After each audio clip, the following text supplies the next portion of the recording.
Welcome back to Movies TV Man. Of course, you can follow me on Twitter at Movies TV Man, and welcome to Sunday's edition of the Doctor Who Daily. And on today's show, I found an intriguing interview with the Metro interviewing Stephen Moffat, and we're going to look into it.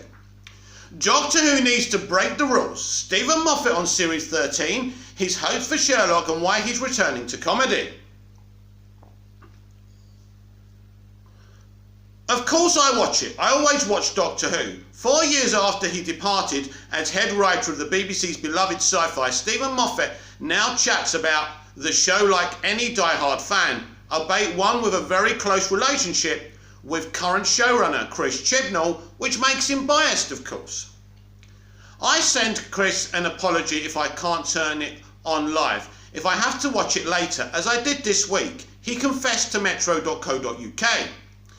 After his reign 2010 to 2017, Moffat was succeeded by Chibnal, who has taken the show to ambitious new heights. Oh dear, with its latest series, Doctor Who Flux, which is told as one story. I think it's great. It's really interesting that Chris is doing it long form, because he's a real master of long form, Moffat reflected. I wondered when I handed it over to him, because I was starting to fret in terms of Doctor Who, because everything in television is now very much more in the form of an uncompromising serial. Line of Duty makes no concession to the fact that you might have a scaled memory. You are supposed to know what's going on. And I thought maybe Doctor Who should be moving in that direction, but I wasn't sure. So I'm really interested and excited that Chris is pushing it that way. That's really interesting. It gets us more cliffhangers as well, and Doctor Who is very good at cliffhangers. Notoriously so. After we left the Doctor, Jodie Whittaker and Yaz Mandik-Gill in peril in the last episode, fans are eagerly awaiting the return of one of Moffat's most iconic contributions to the series, The Weeping Angels. Series 3 episode Blink, which was written by the Scottish writer in Russell T Davies' era of the show and introduced a terrifying monster, is referred to by some as one of the best episodes ever written. I wouldn't go that far. It's a good episode. I think it's overhyped, but there you go. But Moffat is mildly horrified by the suggestion that Doctor Who might remain faithful to his creation. And this is why I'm reading you this interview. Because, you know, Russell T Davies and Moffat have taken every opportunity to defend Chris Chibnal, who is also their friend. Every time you bring back a Doctor Who monster, you should be slightly irreverent. What's that word? Irreverent with it, he pointed out. You shouldn't stick to all the rules. You should break a few. That's the way it works. Otherwise, you're just erecting a monument to the past, and that doesn't work. Within Doctor Who, there's a dynamic balance between being respectful and being iconalistic. Really saying, yeah, but what if we did it this way? Or just doing something cheeky with it. If you don't do that, it doesn't really feel like Doctor Who. It's respectful and grave and important, which are tedious qualities that should never get involved in Doctor Who. There's no doubt that Moffat's a titan in the world of British TV, especially after his time on Doctor Who, his beloved take on Sherlock, which starred Benedict Cumberbatch, and 2020 drama Dracula, and he's now turned his hand to crime thriller series Inside Man.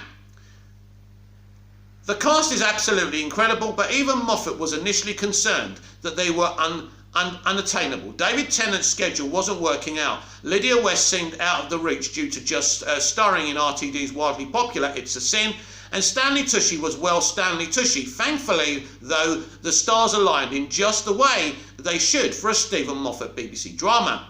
It feels like a very different thing for me. We'll see what everyone else thinks. That's probably relevant. It's not such a puzzle book. I mean, I love a puzzle books. Yes, we know, Stephen. But there's no weird alien intelligences, whether it's Sherlock Holmes or Doctor Who involved in it. You're constantly having to remind yourself these people are supposed to be ordinary, so they can't just keep coming up with aphorisms and witty remarks. You've got to pull yourself back from that. I think it's good. I hope it is. I've just seen the first episode. It looks good to me. Never one to take things too slowly, he's also currently working on a play with his pal Mark Gatiss, an adaptation of The Time Traveller's Wife and starring Rose Leslie and Theo James. I'm not big on adaptations despite the way it looks, he insisted. I wouldn't normally contemplate it, but this came up and I thought, I think we can do something with that. It's a tough one because It has to work as a TV show, and TV shows aren't the same as books. They don't have the same rhythm. They don't have the same feel. So you have to push it quite far and hope you've kept what's critical and important and what people love, and at the same time made it function the way it should do in another medium. So I'm hoping I've got it right. It feels good to me. I'm flying off to LA on Saturday to see a couple of cuts of it, so we started that process. We'll see. The cast is good. I think Theo and Rose are everything people would want Henry and Claire to be, so I'm confident of that. Whatever else people hate, I don't think they'll hate them. Safe to say Moffat's a busy man right now, but surely there's room in his schedule for a little bit of Sherlock. A series, a special, anything. I love that people think it's my choice, he laughed. I have no problem with writing Sherlock, but we do need people to show up and do it. It's not really down to me, it's down to our very famous lead, yeah? A huge consideration for him is also the loss of Mrs. Hudson, actress, the legendary Una Stubbs, who died in August at the age of 84. I have to say it would be grim at the moment without Una, he said. That would be a fault to go back to Baker Street and there be no Mrs. Hudson. I think we'd all find that a bit hard, so I don't know. Obviously not right now. If the boys wanted to do it again, I'm sure we'd haul it back into life. I'd quite like the idea myself, just myself at some point in the future, of getting a chance to write Sherlock without it being an emergency. Because I spent all my time in the Doctor Who Sherlock years, it was like writing in a house that was on fire. The room never cleared of smoke. I was just running around like mad. It would be quite fun for it not to feel as though you're tied to the front of a train and screaming for mercy. But as I say, it's not down to me, I'm afraid. I look back on it with increasing fondness, as we all do. He added, of the years that spawned the Wholock, Doctor Who and Sherlock fandom, mainly because my memory is failing and I don't remember exactly what it's like. Sometimes I look back at my emails and think, dear God, these are the emails of an insane man. It was great. I was very lucky to be in that position for that amount of time, but at the same time, I felt as though I crawled out of the wreckage with only seconds to spare. As for whether he'll follow in Russell's footsteps and return to Doctor Who, that's a solid no for now. I know now how long it takes to forget what making Doctor Who is like, just over 10 years. As it turns out, at the moment I'm up to my eyes in other things, and because I'm now so old, it feels like yesterday that I stopped. It really doesn't feel like any time at all. I couldn't even think of that. I slightly worried that I was there too long. I was saying to Chris the other day, I was so busy I forgot to leave. I'm not really thinking in those terms just yet. Stephen Moffat will write one episode a year of Doctor Who. Wouldn't surprise me if he writes the 60th with Russell T Davies as well. So he's saying he's not coming back to it, but I believe and know that he is. I don't play fantasy Doctor Who anymore, he added, of speculation about who could play the 14th Doctor when Jodie steps down next year.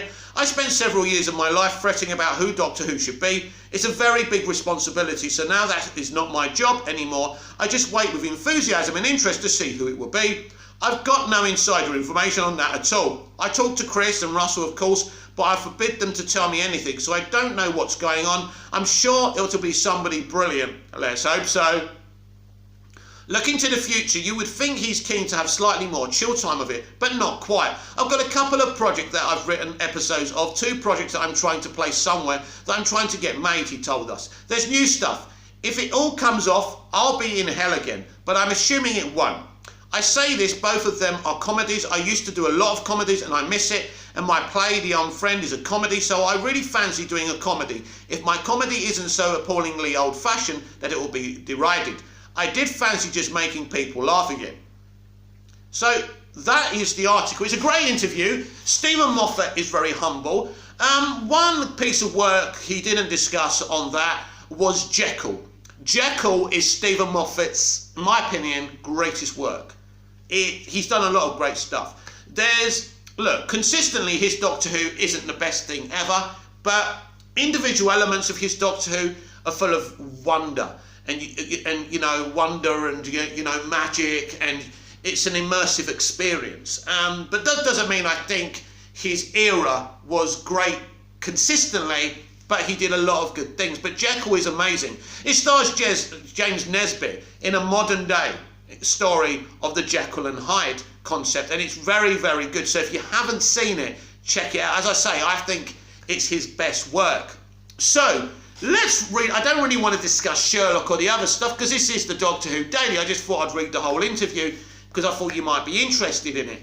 But he was defending the fact that basically Chris Chibnall is changing elements of the Weeping Angels. Some people have noticed their appearance is slightly different and people have complained about that. That's Moffat coming out and saying, look, I'm okay with it. Look, Stephen Moffat is getting paid a lot of money for his creation to be in season 13 of Doctor Who. I don't think he's that fussed what's done with it, but he claims he's watching every week, and when he can, he's watching live. I do believe Stephen Moffat is a passionate Doctor Who fan, and I do believe he will be involved somewhat in the Russell T Davies era, the return of the King, if you like. So I believe he will write at least an episode or a two-parter every season, and I believe, I don't know if this is true, that he will co-write the 60th anniversary special with Russell T Davies, but Russell may want to mould that clay himself. We'll have to wait and see.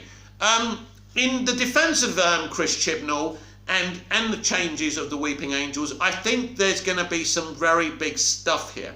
It wouldn't surprise me if the Weeping Angels and the Doctor are from the same home world. There's going to be big connections here, and people are going to react. In tonight's Once Upon a Time, episode 3 of Doctor Who Flux, I think there's going to be lots of controversial points of conjecture. I think people are going to be surprised again, as they were about the Timeless Child. So be ready for some story beats that are going to need to be continued in the remaining 3 episodes of Doctor Who Flux.